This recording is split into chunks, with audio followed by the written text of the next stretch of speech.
الحمدللہ رب العالمین والعاقبۃ للمتقین والصلاۃ والسلام علی اشرف الانبیاء والمرسلین اما بعد فاعوذ باللہ من الشیطان الرجیم بسم اللہ الرحمن الرحیم اليوم اکملت لکم دینکم واتممت علیکم نعمتی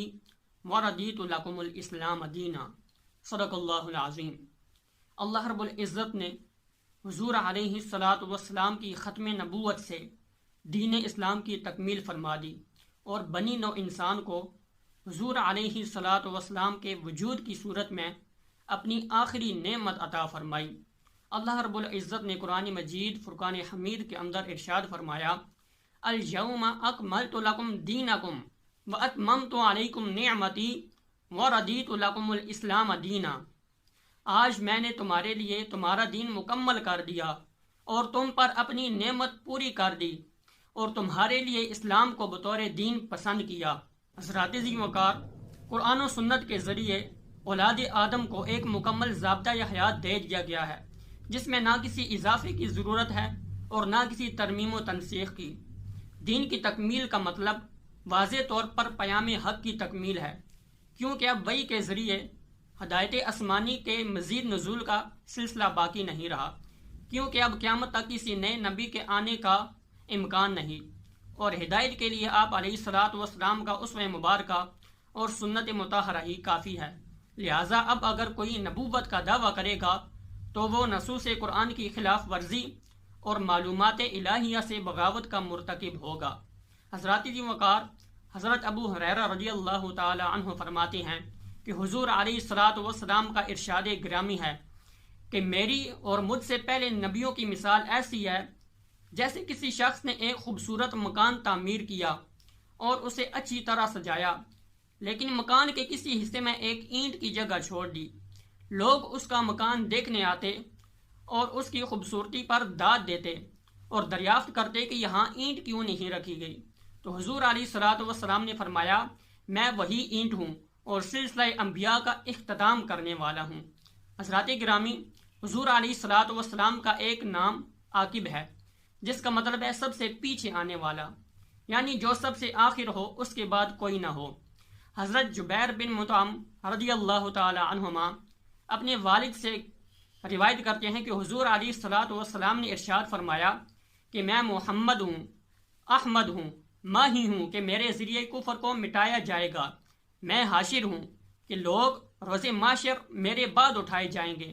میں عاقب ہوں اور عاقب وہ ہوتا ہے جس کے بعد کوئی نبی نہ ہو۔ حضرات عظیم وقار، حضور علیہ الصلاۃ والسلام کے بعد کوئی نبی نہیں آ سکتا، لہٰذا اگر کوئی نبوت کا دعویٰ کرے تو وہ جھوٹا اور ملعون ہوگا اور ابلیس کے ناپاک عزائم کی پیداوار ہوگا۔ حضور علیہ الصلاۃ والسلام نے نبوت کے جھوٹے دعوے داروں کی نہ صرف نشاندہی فرمائی بلکہ ان کی تعداد بھی بیان فرما دی۔ حضرت ثوبان رضی اللہ تعالی عنہ سے روایت ہے کہ حضور علیہ الصلاۃ والسلام نے ارشاد فرمایا کہ میری امت میں 30 اشخاص کذاب ہوں گے، ان میں سے ہر ایک کو یہ گمان ہوگا کہ وہ نبی ہے، حالانکہ میں خاتم النبیین ہوں اور میرے بعد کوئی نبی نہیں آئے گا۔ حضرات ذی وقار، حضرت سیدنا عمر فاروق رضی اللہ تعالی عنہ حضور علیہ الصلاۃ والسلام کے جلیل القدر صحابی ہیں۔ حضرت سیدنا ابو بکر صدیق رضی اللہ تعالی عنہ کے بعد خلافت کی ذمہ داری آپ رضی اللہ تعالی عنہ کے سپرد ہوئی۔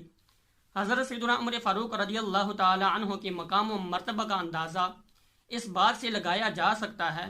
کہ آپ کی رائے کی موافقت میں بعض آیات قرآنی نازل ہوئیں۔ حضرت سیدنا عمر فاروق رضی اللہ تعالی عنہ کی شان میں حضور علیہ الصلاۃ والسلام کا فرمان حضور علیہ الصلاۃ والسلام کے آخری نبی ہونے کی دلیل ہے۔ حضرت محمد مصطفیٰ صلی اللہ علیہ وآلہ وسلم نے ارشاد فرمایا کہ میرے بعد اگر کوئی نبی ہوتا تو وہ عمر بن خطاب ہوتے۔ حضرات ذی وقار، غزوہ تبوک کے جملہ اقدامات مکمل تھے اور لشکر اسلام تبوک کی طرف روانہ ہونے والا تھا، لیکن حضرت علی رضی اللہ تعالی عنہ کو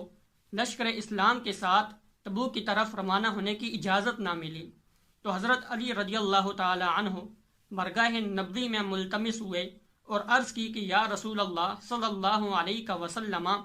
آپ مجھے عورتوں اور بچوں میں چھوڑے جا رہے ہیں۔ تو حضور علیہ الصلاۃ والسلام نے ارشاد فرمایا